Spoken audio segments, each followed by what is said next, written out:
या रसूल अल्लाह या हबीब अल्लाह। अस्सलामुअलैकुम दोस्तों, कैसे हैं आप सभी लोग। हम उम्मीद करते हैं आप सभी लोग अच्छे होंगे और खैरियत से होंगे।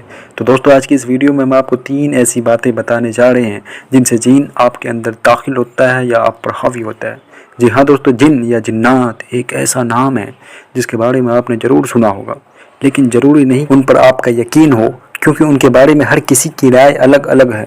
हर किसी का यकीन भी इस मामले में अलग अलग है। कुछ लोग कहते हैं कि वो इस दुनिया में होते हैं और कुछ लोग कहते हैं कि नहीं होते हैं, और इस बात पर भी लोगों में इख्तिलाफ है कि वो किसी इंसानी जिस्म में घुस सकते हैं या नहीं। लेकिन सही बात कुछ लोगों को ही मालूम है कि जिन्नात या जिन कौन है।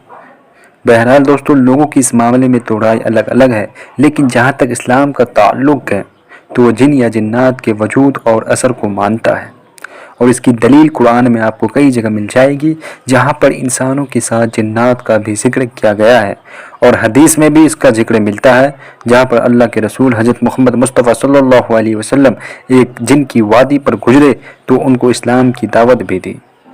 तो दोस्तों, इससे पता चलता है कि जिन्नातों की भी एक दुनिया है, और उनमें इंसानों की तरह अच्छे भी होते हैं और बुरे भी होते हैं, और बुरों से नुकसान पहुँचने का अंदेशा इंसान को हमेशा रहता है। लेकिन डरने की कोई बात नहीं है। ये हर वक्त और हर किसी के ऊपर अपना असर नहीं छोड़ सकते और ना ही किसी को परेशान कर सकते हैं। लेकिन कुछ बातें होती हैं जिनकी वजह से एक जिन किसी इंसान के जिस्म में घुसकर उसको परेशान कर सकता है। इस बारे में शेखुल इस्लाम इब्न तैमियह ने इशारा दिया है कि जिन आपके अंदर 3 तरीक़ों से दाखिल हो सकता है। तो चलिए दोस्तों, हम आपको बताते हैं कि वो 3 वजह क्या है, वो 3 कारण क्या है जिससे जिन आपके अंदर दाखिल हो सकता है। तो दोस्तों, उसमें सबसे पहला कारण ये है कि अगर जिन को आपसे प्यार हो जाए। जी हाँ दोस्तों, जिन्नातों में से कोई आपको किसी वजह से पसंद करने लगा तो ऐसा हो सकता है। देखिए दोस्तों, देखा जाता है कि आम तौर से हमारे घरों में औरतें जो है जब कपड़े वगैरह बदल रही होती है तो बिस्मिल्लाह नहीं पढ़ती हैं, जबकि हो सकता है कोई जिन्नात उनको देख रहा हो, और जब वो किसी जिस्म को बगैर कपड़े के देखता है तो ऐसा हो सकता है कि उसको ये जिस्म भा जाए और वो उसके जिस्म में दाखिल होकर गलत हरकत करने लगे। दोस्तों, यही वजह है कि इस्लाम ने जिस तरह हर काम के शुरू करने से पहले बिस्मिल्लाह पढ़ने को कहा है और अल्लाह का नाम लेना बताया है, ठीक उसी तरह अपने कपड़े उतारने से पहले बिस्मिल्लाह पढ़ने का हुक्म दिया है, क्योंकि जिस काम से पहले बिस्मिल्लाह पढ़ लिया जाए उसमें बरकत होती है, अल्लाह की मदद शामिल होती है और इंसान नुकसान से बच जाता है, और दुश्मन की हसद, जलन और जुल्म ज़्यादती और आने वाली बला और मुसीबत से उसकी हिफाजत की जाती है। तो दोस्तों, ये तो था पहला कारण। दूसरा कारण क्या है कि जिन आपको पसंद नहीं करता हो। जी हाँ दोस्तों, जिन बहुत हद तक इंसानों जैसे ही होते हैं।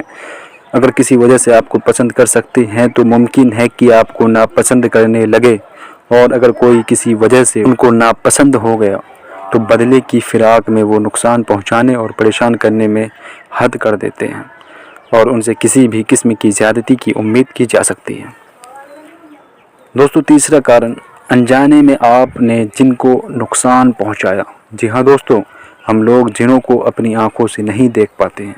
नतीजा क्या होता है कि अनजाने में हमारे किसी अमल से किसी जिन्नात को चोट लग गई या कोई नुकसान पहुंच गया, तो इसकी वजह से जिन पीछे पड़ जाता है और नुकसान पहुंचाता रहता है।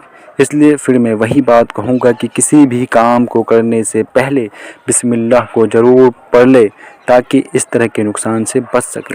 तो दोस्तों, ये था वो 3 बातें जिसकी वजह से एक जिन इंसान के अंदर दाखिल हो सकता है या प्रवेश कर सकता है। बहरहाल दोस्तों, अल्लाह ताला हमें हर तरह की बलाओं से महफूज रखे, आमीन सुम्मा आमीन। दोस्तों, अगर आपको ये वीडियो पसंद आई हो तो वीडियो को एक लाइक ज़रूर कीजिएगा और कमेंट बॉक्स में अल्लाह लिखना ना भूलिएगा। तो दोस्तों, मिलते हैं आपसे ऐसी नेक्स्ट वीडियो में, तब तक के लिए खुदा हाफिज़।